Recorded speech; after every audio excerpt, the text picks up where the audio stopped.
pro-poor po si Pastor dahil galing siya dyan. Ilan po sa kanyang itutulak na batas is, ang ganda po, Weekly Grocery Assistance Program. Lalong-lalo na sa mga low-income families. Ano po yung Weekly Grocery Assistance? Kasi hindi naman lingid sa ating kaalaman, lalo na yung mga indigent na talaga, yung sa Class DE na na mga indigent people, yung mga mahihirap, hindi na talaga nila afford. Sabi nga ni Pastor, kung gusto mong turuan ang tao na maging first-class citizen tungkol sa pagiging first world country, make sure puno yung tiyan niya.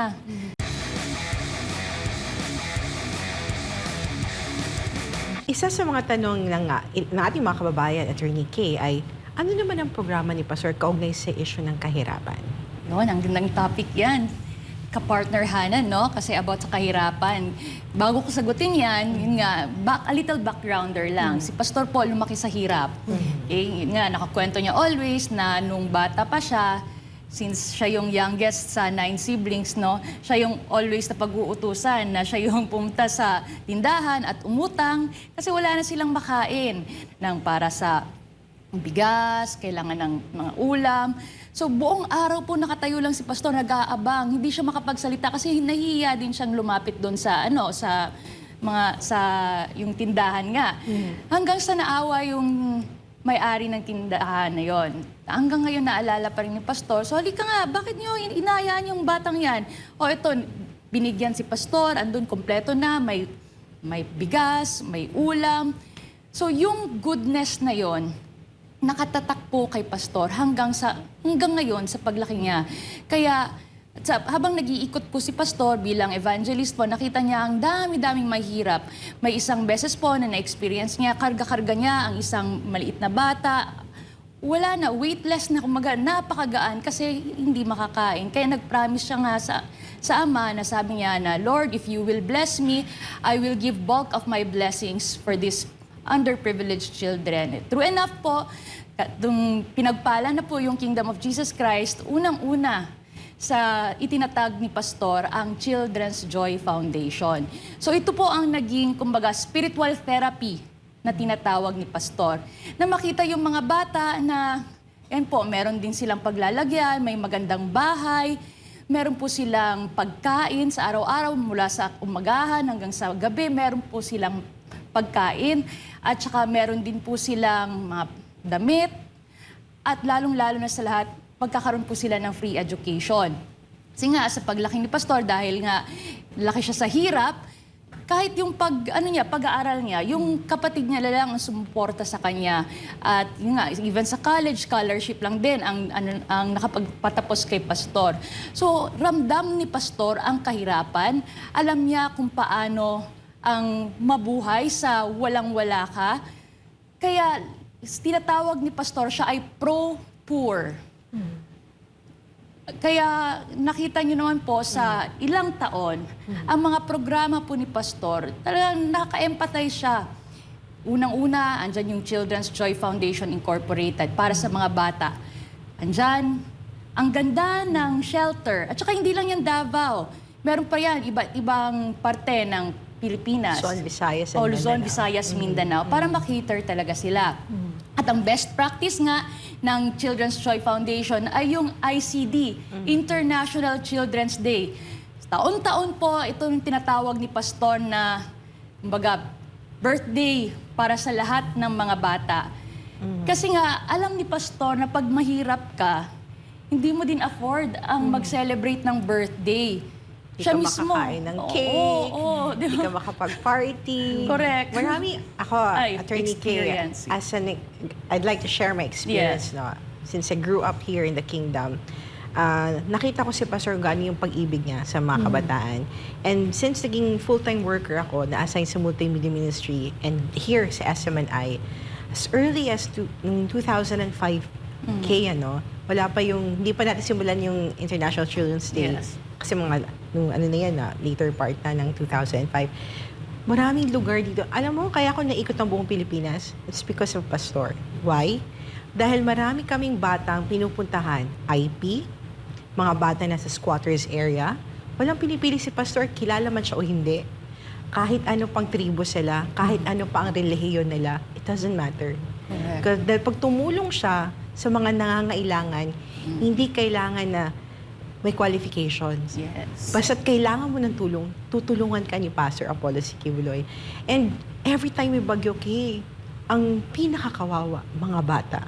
So nakita namin sa dami ng evacuation sites na napuntahan ko, Kay, hindi ko na mabilang yung mga bata na kawawa, yung mga balat na puno ng mga kagat, hindi na makaligo, hindi makapag-aral. At alam mo, Kay, si Pastor pa ang nagbigay sa kanilang school uniforms para makabalik sila ng pag-aaral. Si Pastor pa yung nag-provide ng pagkain sa family. I mean, ganun kung tumulong si Pastor Kay, wala siyang pinipiling tao. Kahit pa persecutor, kahit hindi naniniwala kay Pastor, kahit sinisiraan. Kaya pag pumupunta ka sa mga lugar na mga binabahaan, sinasabi namin, alam namin yung iba sa inyo naninira dito. Pero, pagdating sa pagbibigay ng tulong, hindi tinitingnan ni Pastor kung galit kayo sa kanya o hindi. Totoo yan. Mahal niyo man o hindi si Pastor, kapag nakita ni Pastor na kailangan mo ng tulong, hindi siya magdadalawang isip. Ganon. Totoo yan. And it's because you've mentioned nga, Attorney Kay, naggaling sa hirap si Pastor. Hindi makaka-appreciate yung isang taong hindi galing o hindi naka-experience ng kahirapan. Correct. For someone na makarelate sa mga kababayan nating naghirap at gaano ka heaven yung konting tulong na maibibigay mo at yung impact ng tulong na maibibigay mo sa kanila kung hindi ka galing doon. Correct. And I know, Partner Hannah and Attorney Kino, if I may lang, kasi hindi lahat din ng lumaki sa hirapan na umunlad, yumaman, ay may ganitong advokasya at pagmamahal na hindi niya nga mga kaano-ano, hindi rin niya kapanalig, iba nga sa kanya galit pa. Pero despite that, patuloy lang yung pagbibigay ng tulong ni Pastor. Hindi lang dito sa Pilipinas, kundi sa buong mundo. Which will lead me to this question, Attorney Kay, kasi alam naman natin, sa kabila ng sinapit, sa kamay ng otoridad ni Pastor ngayon, naririto ka nga at ikaw ang magpapaliwanag sa amin. Ano ba itong malaki pang plano niya para mas matulungan ang ating mga kababayang sadlak sa kahirapan? Oo nga, So yun nga, tulad ng sabi mo, despite sa nangyayari ngayon kay Pastor, na frozen nga. Even yung Children's Joy Foundation, yung mga bata na ang ganda-ganda ng bahay nila, ang ganda, may free education pa sila, kinuha pa, di ba? So ganun po ang nangyari kay Pastor. Pero despite all of that, patuloy pa rin po si Pastor sa pag-iisip para po sa ating mga kababayan, lalo-lalo na sa CDE, Class CDE, na mga Pilipino. So ito po, ibabahagi ko po sa inyo ang ilan po sa kanya magiging plataforma kung sakaling pong uupo siya bilang senador sa darating na halalan kung talagang iboboto nyo at iluluklok natin si Pastor dyan po sa posisyon na yan. So ito po, tulad ng sinabi namin, pro-poor po si Pastor dahil galing siya dyan. Ilan po sa kanyang itutulak na batas is, ang ganda po, Weekly Grocery Assistance Program. Lalong-lalo na sa mga low-income families. Ano po yung Weekly Grocery Assistance? Kasi hindi naman lingid sa ating kaalaman, lalo na yung mga indigent na talaga, yung sa Class DE na mga mga indigent people, yung mga mahihirap, hindi na talaga nila afford. Sabi nga ni Pastor, kung gusto mong turuan ang tao na maging first-class citizen tungkol sa pagiging first world country, make sure puno yung tiyan niya. So yun po. At saka, well-nourished siya. Okay? Doon mo pa siya bago matuturuan kung paano ang magiging disiplinado. Diba? So yan po, ang unang-una sa itutulak ni Pastor ay yung weekly grocery assistance. Diyan sa weekly grocery assistance po, libre po yan lahat. Andyan na po yung bigas, andyan na yung milk, andyan na yung karne. So kumpleto na po yan sa mga pangangailangan sa weekly po para sa ating DE. Kasi like nakwento ko po, galing po si hirap si Pastor, kailangan niya pang umutang ng pamilya nila para lang makakain. So ramdam ni Pastor yon. So yun nga, di ba? Kahit na kita natin ngayon, ang laki po ng mga pondo na nasasayang. Saan na ba? Hindi na natin nararamdaman. So ito po, isa sa mga itutulak ni Pastor. At isa pa po, yung free meals program para sa mga mahirap. Still, low income tayo, may free meals program. Wow. So, dyan po, ito po ay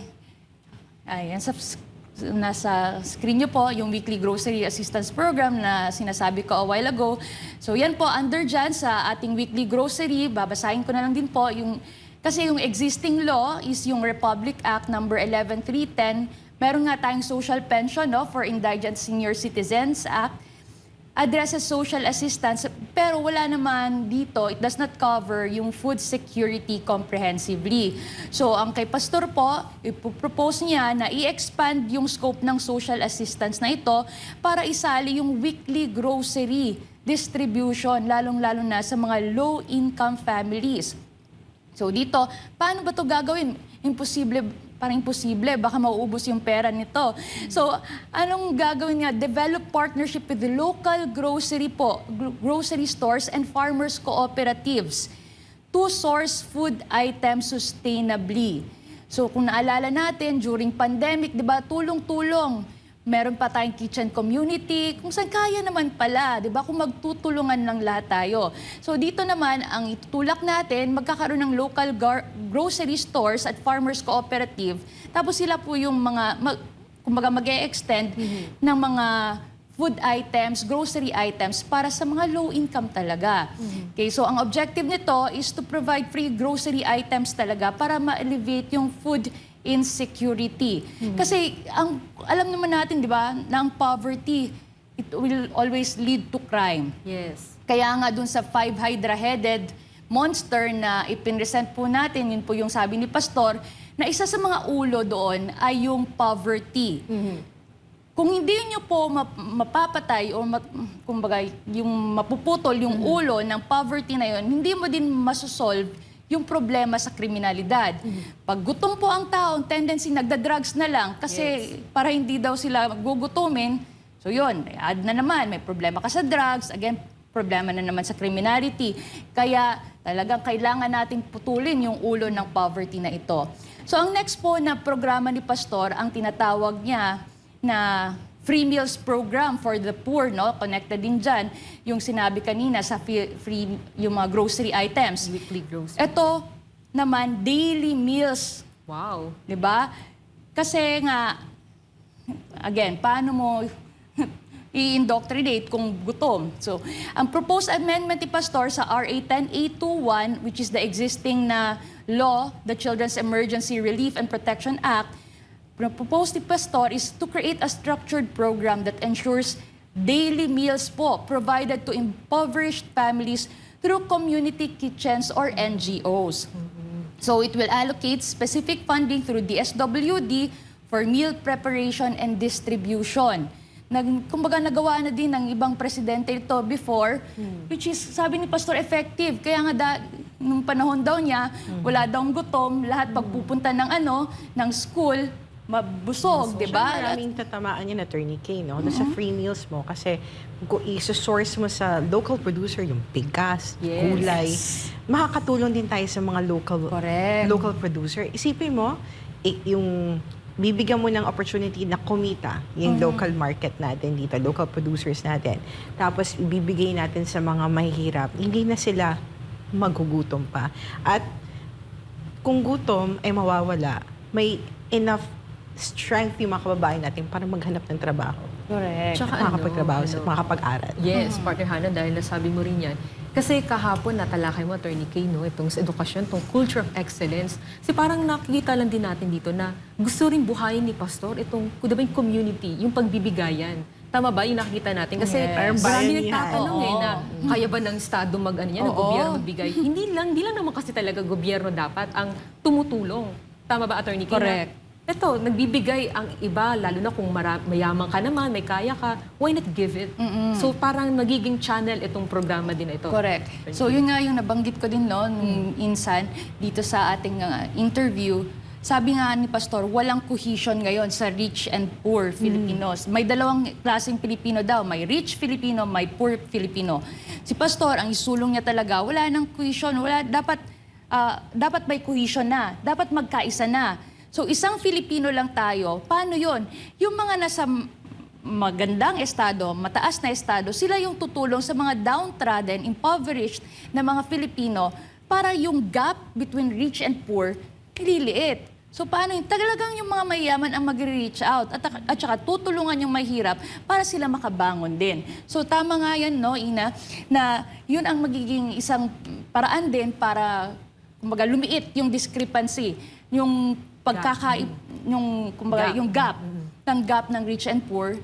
Tayo rin din ang susi ng paging lumago. Sipin mo yung batas na bansa. ito ay it's very unifying. Yes. Kasi gusto ni Pastor, when it comes to helping yung mga kababayan natin, no, tama yung sabi ni Ina, lagi natin sinasabi na hindi lang ito trabaho ng gobyerno. Correct. We are also giving those people na may kaya, come join us. Correct. No? Hindi lang to, ang solusyon ay hindi dapat ang gobyerno lang ang naghahanap ng solusyon. Each and every one of us is part of the solution. Yes, that's true. Kaya, di ba, makikita mo talaga, kumbaga si Pastor, unifying din siya na leader.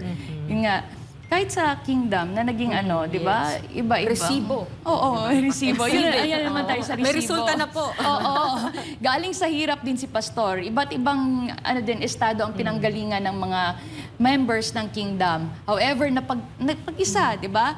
Tapos lahat lang may isang goal lang, may isang aim, which is sa atin, may kingdom interest. Ngayon, palalakihin ni Pastor yung scope niya.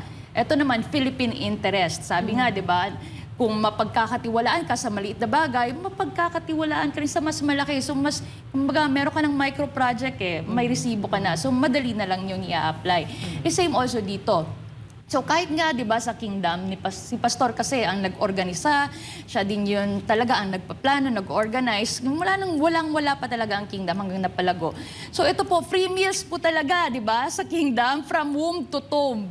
Ang provision 'yan, no? Hindi ka na maghihirap, kakain ka na lang, punta ka na lang doon sa mesol tapos ayan na libre na lahat. So ganun po, posible talaga siya. 'Di ba? Lahat nagtutulong-tulong kasi. So, hindi naman din kami sitting pretty lang na ayan na may provision na, one tamad, hindi ganon. Lahat, para siyang communism, at the same time, socialism. Ito yung totoong, Commonwealth. Ito yung Commonwealth talaga. Ito yung nagtutulungan para lahat talaga may provision. So, yun na naman ang i-apply ni Pastor. And this is the communism minus the violence. Yes, correct. This is the ideology, an ideology na totoong para sa tao. Correct. Pero Attorney Kay, siguro parang sagutin din natin, no? Kasi mga ganitong programa, may sinasabi na hindi ba parang binibigyan mo lang sila, imbis na nagtatrabaho sila. Kasi mas maganda na mas emphasize natin dito, no? Tulad po ng nasabi ninyo, iba kasi yung pagtulong talaga sa nangangailangan, iba lang yung parang piecemeal na ayuda. Kasi parang yun yung mga sinasabi na, parang pag i-subsidize sila, baka maging tamad na lang sila.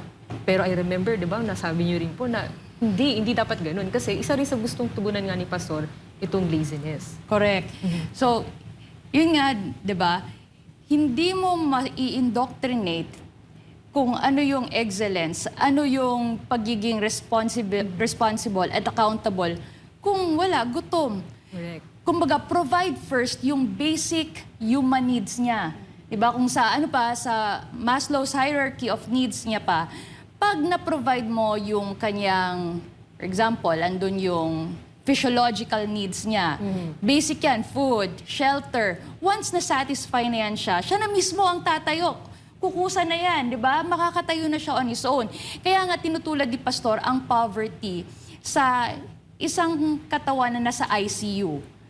Nakakabit ang tubo. Although half paralyzed sa taas, able ka, yun yung mga wealthy people, rich people. Ang sa baba naman, ito yung paralyzed, hindi makagalaw. Yun yung, kumbaga, analogy siya na poor people. So anong gagawin? Patak-patak lang ba? Ano ba? Band-aid solution lang ba? Hindi ganon. Yun yung ayuda. Ang gagawin mo, para talaga, you have to heal the sick, paralyzed na lower leg mo or lower extremities mo. So paano yun? First, okay, provide, di ba? Bigyan mo muna ng pagkain. Okay, lahat ng vaccination, lahat ng mga medicine. Pero hindi enough na doon lang. After niyan, tulungan mo pa, rehabilitate mo pa siya. Tuturuan mo paano yung livelihood program. So, di ba, sunod-sunod yan, hindi mo basta bigyan ng livelihood, pero hindi niya kaya. Hindi pa nga enough yun para sa pamilya niya. Tapos, after mo bigyan ng livelihood na yan, na-solve mo yan, hanggang sa makatayo na siya on his own, at saka maging from class DE, ang goal mo talaga is maging class C, sabi ni Pastor. Pag nasa class C, at least class C na lang siya, kaya na niya ding tumulong sa ibang mahihirap. So, ganun yung cycle niya, sabi ni Pastor, hanggang makatayo siya independently. So, yung katawan mo, hindi na paralyzed. Katulad yung sinabi mo, no? Although, yun nga, ang question, ayuda na lang ba? Ganon. O, kasi nasabi Yung kayo may na difference. parang baka maging pakainin yung sinasabi. Pero Oo. maganda nilinaw mo na hindi lang doon. Oo, hindi nag-e-end doon. Yun yung maganda. Kasi yung nangyayari sa ibang mga politiko natin, parang mga lalo hindi magbibiglan silang ayuda. Tapos parang grabe na, no? Lalo yung mga kababayan natin na hindi pa ganun kataas yung kamalayan, na yun nga yung sinasabi na nagpapabango na yung mga politiko na akala nila sa ano yun, parang nagiging just-josan nga yung term nila dito na hindi nila alam, pera naman talaga ng ating bayan. Oo. Na talaga naman para sa kanila yun, na maganda, mas structured nga siya. Sabi ko, na dapat address mo na pakainin mo sila. Because that is the love of the state supposedly dun sa mga tao. Correct. So yun nga, hindi nagtatapos doon sa pakainin mo lang, bigyan mo lang ng ayuda, tapos alis ka na. Oo. Isa one-time ayuda lang, hindi ganon. So, dapat, yun nga, ang programa ni Pastor, may daily meals pa, may weekly grocery pa.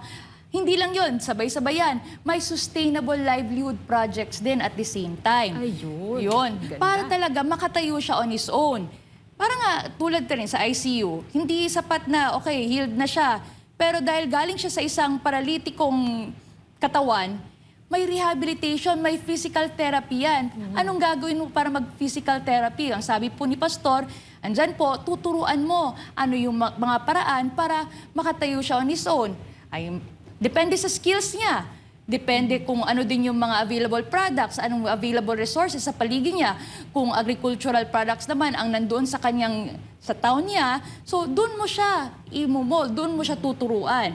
Kung dati mayroon naman siyang skills dahil isa siyang galing sa, for example, Tiboli o Tinalak. So, kung ano yung mga products na nandun, doon mo siya ipupush.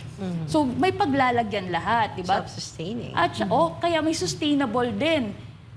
Dapat yung mga sustainable projects, hindi enough na ayuda-ayuda lang. So, hanggang yun nga, Just makatayo to na siya. clarify, when